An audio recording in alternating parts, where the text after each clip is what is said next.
저희가 교독한 오늘 본문의 말씀을 중심으로 여호와 하나님이 주도하시는 회복이라는 제목으로 함께 은혜 나누겠습니다. 민족 시인 중에 한 분이죠. 이상화 시인의 시 빼앗긴 들에도 봄은 오는가는 이렇게 시작합니다. 지금은 남의 땅 빼앗긴 들에도 봄은 오는가. 나는 온몸에 햇살을 받고 푸른 하늘, 푸른 들이 맞붙은 곳으로 가르마 같은 농길을 따라 꿈속을 가듯 걸어만 간다. 입술을 담은 하늘아 들아, 내 맘에는 나 혼자 온 것 같지를 않구나. 내가 끌었느냐, 누가 부르더냐, 답답하라 말을 해다오. 시인은 푸른 하늘과 푸른 들이 맞붙은 땅, 가르마 같은 농길이 펼쳐지던 풍요로운 그 땅에 대한 추억을 내리속에 떠올리죠. 하지만 생각만 해도 답답해서 말도 못할 지경이 되고 맙니다. 왜냐하면 지금은 그 땅이 빼앗긴 들이 되고 말았기 때문입니다. 그래서 시인은 그 처지를 한탄하며 이렇게 시를 마무리하죠. 마지막 구절인데요. 그러나 지금은 들을 빼앗겨 봄조차 빼앗기겠네. 우리 민족이 놓인 상황이 얼마나 처참한지 늘 찾아오는 그 봄마저 빼앗길 지경이라고 노래했습니다. 일제강점기에 우리 민족이 처했던 참혹한 형편을 서정적으로 그려내고 있는 시이죠. 그런데 요엘서가 소개하는 하나님의 백성들의 형편도 이와 비슷했습니다.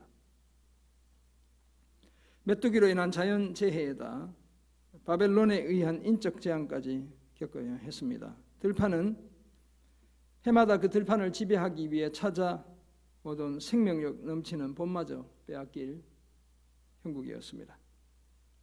금식하고 울며 애통하고 마음을 다해 여호와께 돌아가는 것 외에 별다른 대책도 없었습니다.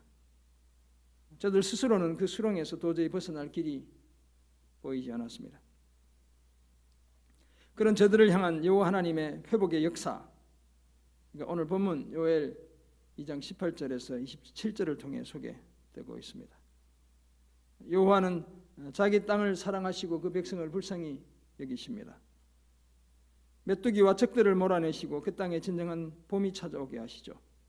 큰 일을 행하셔서 두려움이 그치게 하시고 기쁨과 즐거움이 회복되게 해주십니다. 이른 비와 늦은 비를 적당히 내려주셔서 풍성한 소출을 거두게 하시죠. 자기 백성들 가운데 계시며 저들의 하나님 여호와가 되시고 놀라운 일을 행하셔서 자기 백성들이 영원히 수치를 당하지 않게 해주십니다. 여호와 하나님이 아무것도 할 수 없는 저들 여호와의 백성들의 회복을 주도하고 계신 것이죠. 이런 사실을 전하는 오늘 본문을 통해 우리는 여호와 하나님이 주도하시는 회복의 구체적인 모습 몇 가지를 발견하게 됩니다. 먼저 사랑하시고 불쌍히 여겨주시죠. 둘째는 풍성한 수확을 거두게 해주십니다. 그리고 끝으로 영원히 수치를 당하지 않게 하십니다. 이런 회복이 오늘 말씀을 듣는 우리 모두를 향한 여호와 하나님의 회복이 되길 주님의 이름으로 축원합니다. 아멘. 크고 심히 두려운 여호와의 날을 지나 여호와께로 돌아올 것을 요청하던 요엘서는 앞에서 계속 이렇게 좀 어두운 날들, 캄캄한 날들, 고통의 날들, 무서운 날들에 대한 그림들이 그려졌다면 요엘서 2장 18절에 이르면 본격적인 회복의 그림이 그려지고 있습니다. 모두가 이제 대전환이 일어나는 겁니다. 어두웠다가 이제 밝은 모드로 이렇게 모두의 전환이 일어나게 되죠. 여호와께서 자기 백성들이 극심한 재앙을 당하게 하신 것은 결국 저들을 자신에게로 돌아오게 하기 위함이었습니다. 시편의 시인의 표현을 빌리면 고난을 통해 오히려 주의 율례를, 주의 말씀을, 주의 교훈을, 주의 율법을 배우는 유익을 얻게 하기 위함이었죠. 순종의 삶을 살게 하기 위해 고난을 주셨던 것입니다. 그리고 이제 진정한 회복이 시작되었습니다. 이 회복은 다시 빼앗기거나 잃어버리지 않는 영원한 회복입니다. 왜냐하면 여호와 하나님이 주도하시는, 우리 인간이 만드는 회복이 아니라 하나님이 만드시는 회복이기 때문에 그렇습니다. 이런 이해 속에서 우리는 오늘 본문을 통해 우리 하나님이 주도하시는 회복과 관련해 다음과 같은 몇 가지 사실을 발견하고 또 함께 은혜 나누겠습니다. 먼저 사랑하시고 불쌍히 여기시죠. 오늘 보면 18절이 그 사실을 말씀합니다. 그때 여호와께서 자기의 땅을 극진히 사랑하시어 그의 백성을 불쌍히 여기실 것이라. 아멘. 여기서 우리 성경은 여호와께서 자기의 땅을 극진히 사랑하시고 그의 백성을 불쌍히 여기시는 것을 미래형으로 표현하고 있죠. 여기실 것이라, 이렇게 미래적인 어떤 표현을 담고 있어요. 하지만 히브리 성경을 보면 극진히 사랑하셨다, 불쌍히 여기셨다, 이 두 가지를 다 과거형으로 기록하고 있습니다. 자기 땅을 너무너무 사랑하셨고 자기 백성을 불쌍히 여기셨다는 것이죠. 사실 우리 하나님은 처음부터 자기 땅을 사랑하시고 자기 백성을 불쌍히 여기신 분입니다. 하나님은 한 번도 자기 땅을 미워하시거나 자기 백성들을 향한 긍휼을 거두어 가신 적이 없습니다. 다만 사람들의 죄와 허물이 하나님의 사랑과 긍휼이 자신들의 삶 속으로 스며드는 것을 막았을 뿐인 것이죠. 우리의 죄와 허물이 하나님의 사랑과 긍휼의 장벽처럼 작용했던 것일 뿐입니다. 그런데 여호와께서 그때의 자기 땅을 극진히 사랑하셨다. 오늘 2장 18절이 그렇게 말씀하시잖아요. 여기서 극진히 사랑하셨다는 말은 단지 그 땅을 너무너무 좋아했다 이런 의미가 아니고 그 땅에 대해 시기할 정도로 열정을 품고 계셨다 이런 뜻을 가지고 있습니다. 그래서 극진히 사랑하셨다는 이 헬라어 히브리어 단어를 히브리어 사전을 찾아보면 질투하셨다 이렇게 번역하고 있어요. 그렇다면 하나님은 재앙으로 인해 황폐해지는 그 땅을 바라보시며 몹시도 가슴앓이를 하셨죠. 더구나 그 땅은 누구의 땅입니까? 여호와의 땅입니다. 하나님 자신의 땅이죠. 그리고 그 백성을 불쌍히 여기셨습니다. 자기 백성을 무척 애지중지하셨다는 뜻이죠. 멸망에 다 삼켜지지 않도록 그 재앙을 피할 길을 이미 다 마련해 두신 것입니다. 그래서 울며 자신에게 돌아온 자기 백성들에게 응답하시죠. 19절이 바로 그 사실을 보여줍니다. 저들에게 곡식과 새 포도주와 기름을 주십니다. 올리브 기름을 주신대요. 그것도 흡족하게 충분히 만족할 만큼 주시고 다시는 나라들 가운데 욕을 당하지 않게 하십니다. 비난거리가 되지 않게 하신다는 거예요. 거기에다 자기 백성들을 괴롭히던 북방의 군대들을 멀리 떠나게 하시고 메마르고 적막한 땅으로 쫓아내시죠. 그 앞에 부대는 동해로, 그 뒤에 부대는 서해로 쫓겨 들어가게 하시죠. 이때 동해는 사해를 가리키고 서해는 지중해를 가리킵니다. 적들이 사해로 지중해로 다 쫓겨가게 하신다는 거예요. 그 바다에서 상한 냄새가 일어나고 악취가 올라옵니다. 왜냐하면 무수한 적들이 사해와 지중해에 수장을 당하기 때문에 그렇습니다. 시체 썩는 냄새가 그 물에서 올라온다는 거예요. 여호와 하나님은 그런 큰 일을 이미 행하셨고 또 행하실 줄 믿습니다. 사랑하는 성도 여러분, 우리가 믿는 하나님은 오늘도 우리의 삶의 터전을 극진히 사랑하시는 분입니다. 삶에 지쳐 신음하며 살아가는 우리의 그 삶의 자리를 주목하시고 한없이 가슴 아파하시는 분이죠. 나아가 우리가 살아가는 그 자리를 다시 복된 약속의 자리로 회복시켜 주시는 분입니다. 잃어버리고 빼앗겼던 그 땅이 풍성한 열매를 거두는 땅, 생명력으로 충만한 땅이 되게 해 주시죠. 그 땅에 진정한 영적 봄이 회복되게 하십니다. 왜냐하면 그 곳이 다 여호와 하나님 자신의 땅이기 때문에 그렇습니다. 거기에다 여호와 하나님은 우리를 한없이 불쌍히 여기시는 분이죠. 우리를 향한 하나님의 사랑과 은혜, 자비와 인애는 그치는 법이 없습니다. 우리를 불쌍히 여기시는 하나님의 그 마음은 언제나 한결같죠. 하나님의 사랑의 화살은 한 번도 관역에 못 미치거나 관역을 벗어난 적이 없습니다. 우리의 사랑이 관역에 못 미치고 관역에 벗어났을 뿐이죠. 하나님의 사랑은 좌절되거나 실패한 적이 없습니다. 그때를 놓친 적도 없습니다. 우리를 결코 잊지 않으시고 과처럼 내버려 두시지도 않으시죠. 하나님의 아들 예수 그리스도의 성육신과 십자가의 희생이 그 사실을 분명히 보여주고 있습니다. 그러므로 사랑하시고 불쌍히 여기시는 여호와 하나님의 회복의 약속을 붙들고 오늘도 믿음의 길을 힘차게 걸으시길 주님의 이름으로 축원합니다. 아멘. 오늘 본문에서 발견하는 두 번째 사실입니다. 여호와 하나님이 주도하시는 회복의 두 번째 그림이 되겠습니다. 풍성한 수확을 거두게 하십니다. 오늘 본문은 온통 풍성한 수확에 대한 약속으로 가득합니다. 우리가 이미 보았지만 19절에서 여호와 하나님은 울며 자신들을 불쌍히 여겨달라고 자기에게 돌아오는 자기 백성들에게 내가 너희에게 곡식과 새 포도주와 기름을 주리니 너희가 이로 말미암아 흡족하리라 라고 응답하신 바 있습니다. 나라들 가운데 욕을 당하지 않게 해주시겠다고도 약속하셨죠. 그리고 21절에서는 땅을 향해 두려워 말고 기뻐하고 즐거워하라고 명하십니다.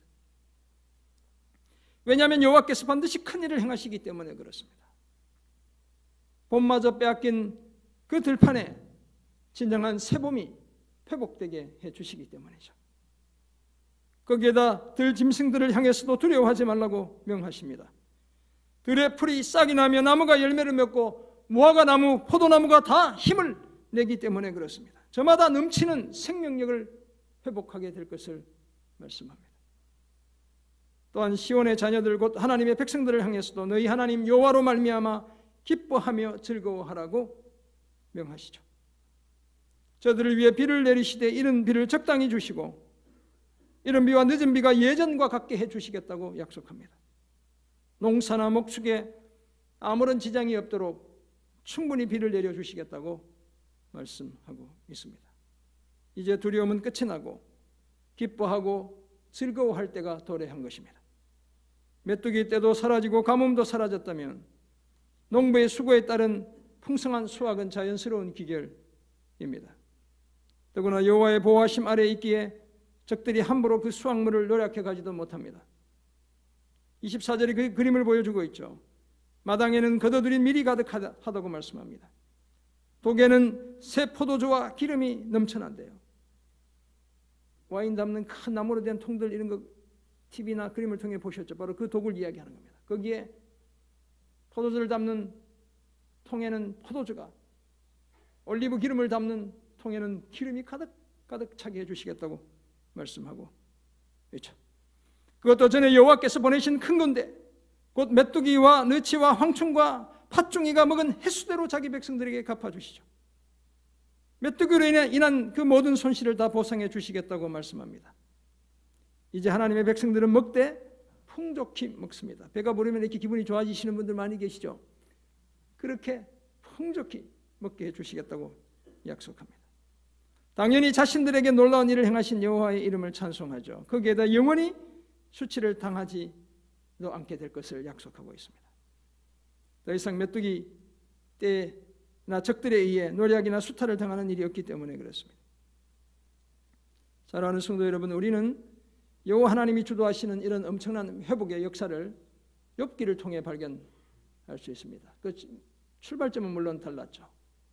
욥은 하나님과 사단이 욥이 진짜 하나님의 사람이지 시험하다가 당하게 되었지만, 근데 하나님이 어떻게 그 삶의 역경을 지나 회복하시는지 그림을 우리에게 분명히 보여주고 있죠. 욥기 1장에 따르면 욥에게는 아들 7과 딸 3이 있었습니다. 재산으로는 엄청난 부자였죠. 양이 7천, 낙타가 3천, 소가 500결이, 결이는 2마리라고 통상 보니까 그럼 1000마리, 암나귀가 500마리, 종도 여러 명 거느렸습니다. 하지만 불행이 시작되죠. 스바 사람들에 의해 소와 나귀를 빼앗기고 맙니다. 하나님의 불이 하늘에서 떨어져 양들과 종들을 불사릅니다. 갈대아 사람들이 들이닥쳐 낙타를 빼앗고 종들을 칼로 죽입니다. 큰아들 마지 집에서 함께 식사를 하던 형제 자매들 욥의 자녀들이 거친 들에서 불어온 큰 바람이 그 집 내 모퉁이를 치는 바람에 한꺼번에 목숨을 잃죠. 설상가상이죠. 거기다 욥 자신은 발바닥에서부터 정수리까지 종기가 나서 제 가운데 앉아 질그릇 조각을 가져다 자신의 몸을 긁어대고 있죠. 그 아내는 어떻습니까? 하나님을 욕하고 죽으라고 그러죠. 당신이 믿는 하나님이 그 정도면 차라리 욕하고 죽어라, 이렇게 이야기합니다. 멀리서 찾아온 친구들 전혀 위로가 되지 못했습니다. 오히려 깊은 상처에 소금을 뿌리는 그런 역할들만 하고 말았습니다. 그런데 욥기의 끝은 어떻습니까? 하나님이 주도하시는 회복의 그림을 우리에게 보여주고 있죠. 하나님께서 욥의 말년에 욥에게 처음보다 더 복을 주셨다고 42장 12절 상반절이 말씀합니다. 얼마나 많은 복을 주셨나요? 양 14,000, 원래 7,000이었잖아요. 낙타 3,000이었는데 6,000, 소 500결이었는데 1,000결이, 암낙이 500마리였는데 1,000마리가 되게 해주셨죠. 정확히 2배로 갚아주셨습니다. 자녀들도 다시 아들 7, 딸 3을 주셨다고 말씀하죠. 천국에 먼저 보낸 자녀 10명, 다시 낳은 자녀 10명, 자녀가 2배가 된 겁니다. 이것이 우리 하나님이 보상하시는 방법이죠. 수확을 거두게 하시되 풍성히 거두게 하셔서 우리를 흡족히 만족시켜 주십니다. 우리의 상실의 아픔과 슬픔이 충분히 다 보상을 받게 하시죠. 우리의 두려움을 종식시켜 주시고 이제는 기뻐하고 즐거워하게 해주십니다. 더구나 우리는 욥처럼 의인이 아니어도, 다 죽을 수밖에 없는 죄인이어도 동일하게 이런 크신 은혜 베풀어 주십니다. 우리 하나님의 사랑은 무조건적이고 그 긍휼은 끝이 없습니다. 사실 우리는 이미 우리의 상실을 다 보상받고도 남을 만큼 하나님의 은혜와 사랑을 흡족하게 받은 자들이죠. 하나님의 아들 예수 그리스도의 십자가가 바로 그 증거인 것입니다. 그리고 최후의 심판의 자리에서 우리는 또 하나의 선물을 받게 될 겁니다. 그게 바로 하나님의 긍휼입니다. 그래서 우리 모두는 긍휼이 있는 심판에 처하게 되고 영생의 나라에 들어가게 될 줄 믿습니다. 이 사실을 기억하고 풍성한 수확을 거두게 하시는 우리 하나님의 회복을 확신하며 살아가는 우리 모두가 되길 주님의 이름으로 축원합니다. 아멘. 하나님이 주도하시는 회복과 관련해서 발견하는 마지막 사실입니다. 영원히 수치를 당하지 않게 해주십니다. 그 사실을 오늘 본문 26절, 27절이 반복적으로 말씀하고 있습니다. 오늘 본문은 반복적으로 이야기하는 게 엄청 많습니다. 기뻐하고 즐거워하라, 두려워하지 말라, 영원히 수치를 당하지 않게 하겠다, 큰일을 행하겠다. 오늘 짧은 본문에 반복해서 계속 등장하고 있어요. 하나님이 확실히 그렇게 해주시겠다는 의미를 담고 있는 겁니다. 하나님은 이미 하나님의 백성들이 먹되 풍족히 먹고 저들에게 놀라운 일을 행하시는 하나님 여호와 이름을 찬송할 것과 저들이 영원히 수치를 당하지 않을 것을 말씀하신 바 있습니다. 수고한 만큼 거둬들이기에 수치를 당할 일이 전혀 없습니다. 그리고 27절이 이어지고 있죠. 거듭 내 백성이 영원히 수치를 당하지 않을 것이라고 말씀합니다. 그런즉 내가 이스라엘 가운데에 있어 너희 하나님 여호와가 되고 다른 이가 없는 줄을 너희가 알 것이라. 우리 하나님의 이 약속 한번 주목해 보십시오. 그런즉 내가 이스라엘 가운데에 있어 너희 하나님 여호와가 되고 다른 이가 없는 줄을 너희가 알 것이라. 내 백성이 영원히 수치를 당하지 아니하리로다. 아멘. 이처럼 하나님은 자기 백성들에게 내가 이스라엘 가운데 있어 너희 하나님 여호와가 되겠다라고 말씀합니다. 이스라엘을 확실히 자기 백성으로 삼으시겠다는 뜻이죠.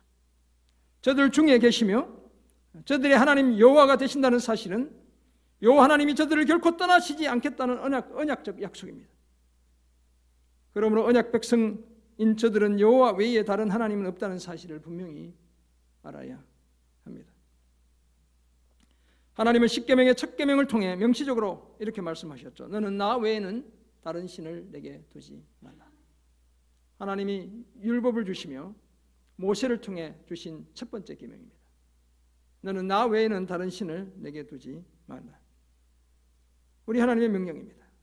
아브라함과 이삭과 야곱의 하나님, 스스로 계시는 여호와 하나님 외에 다른 하나님을 두지 말라는 명령입니다. 그러므로 여호와 하나님 외에 다른 하나님을 찾는 그 순간부터 문제가 시작됩니다. 우리 인생이 꼬이기 시작하는 거예요. 엄청난 재앙이 담긴 판도라의 상자를 여는 것과 같습니다. 성경의 하나님 외에 딴 하나님 찾는 그 순간부터 온갖 재앙이 다 담겨있는 판도라의 상자를 열게 되는 것과 마찬가지인 것이죠. 왜냐하면 다른 하나님, 우상의 길은 결국 죽음으로 이르는 길이기 때문에 그렇습니다.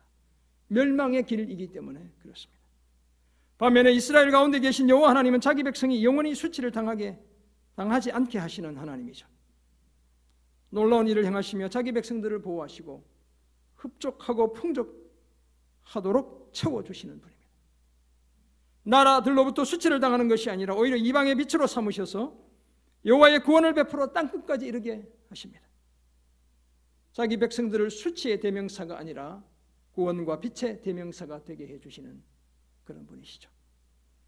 이런 하나님의 은혜를 누리기 위해 하나님의 백성들은 순종을 회복해야 합니다.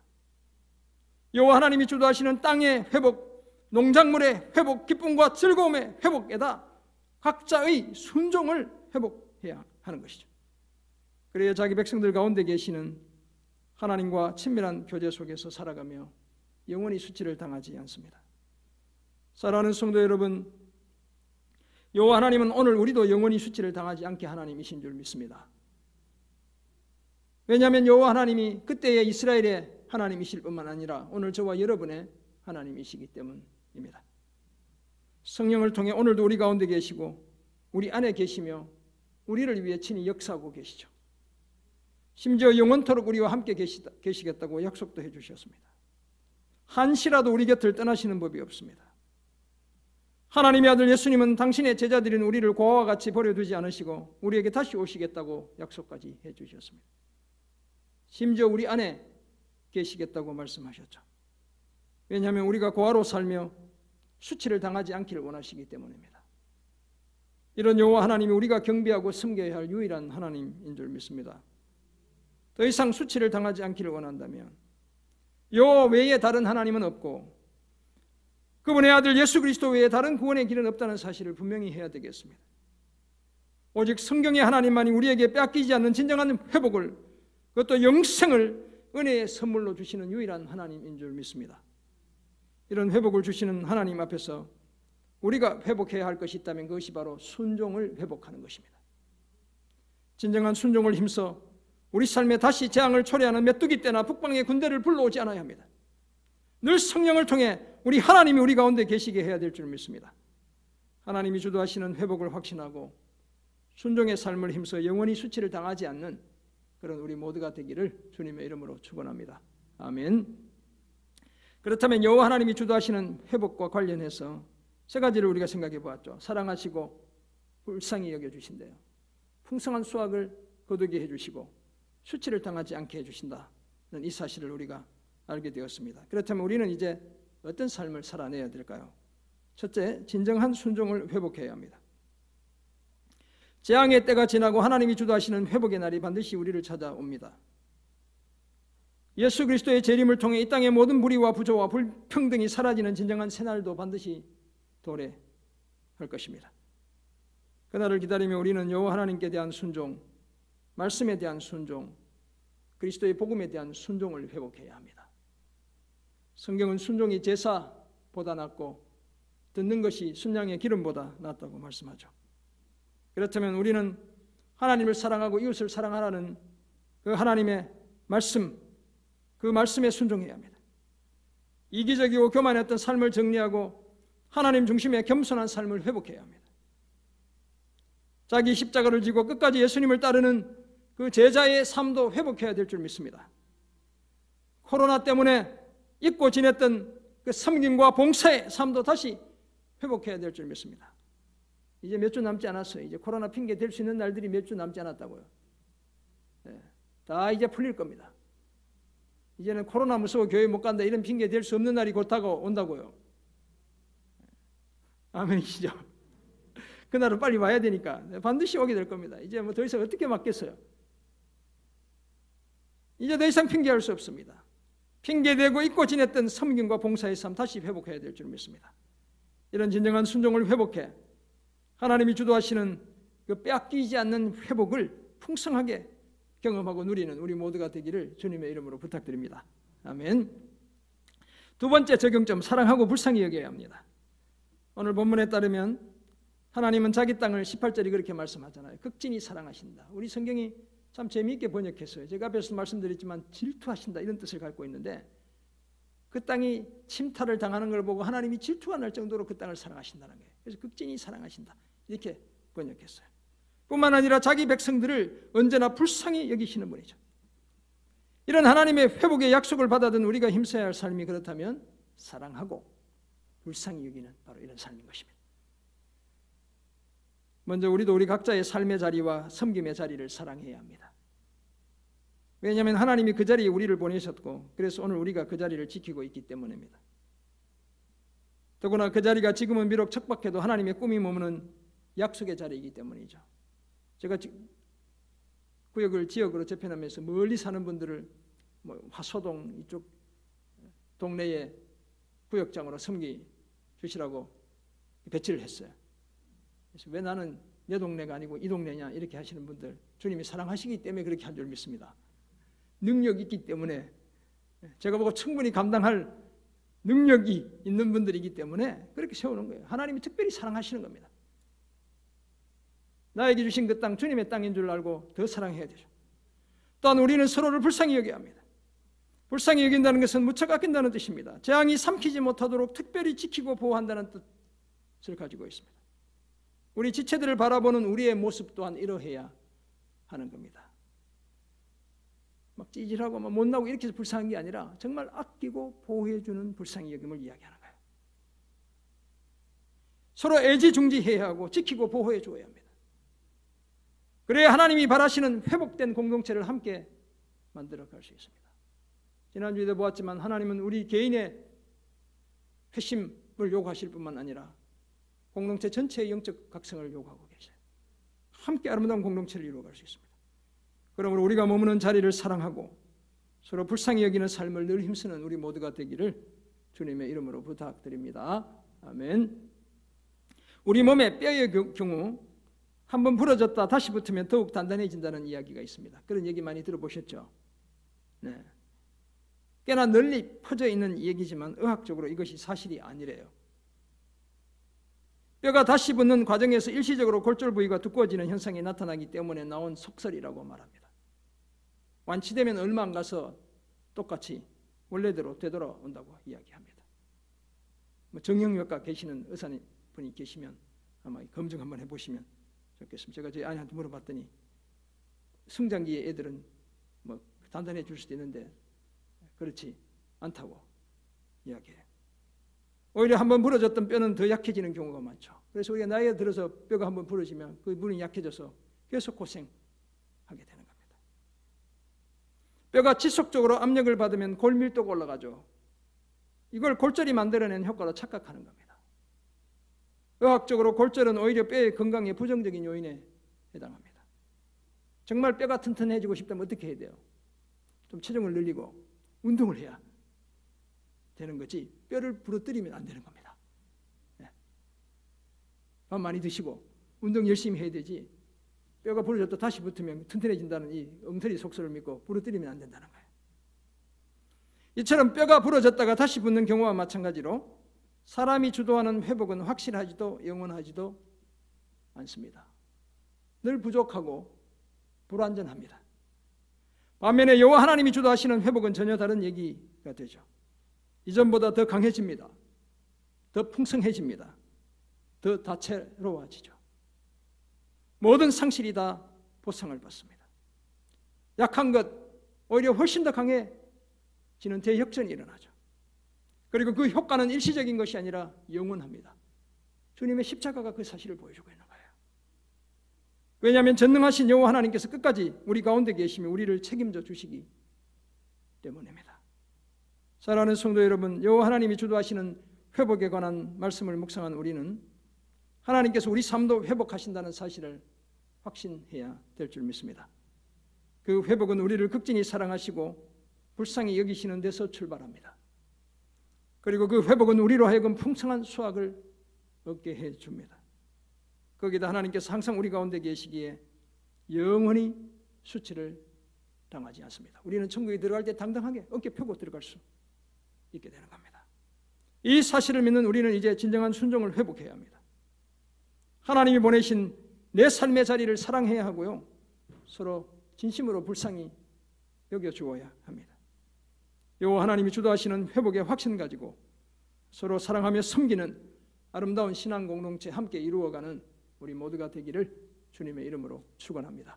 아멘. 기도하겠습니다. 하나님 아버지, 주신 은혜와 사랑, 귀한 말씀을 기억합니다.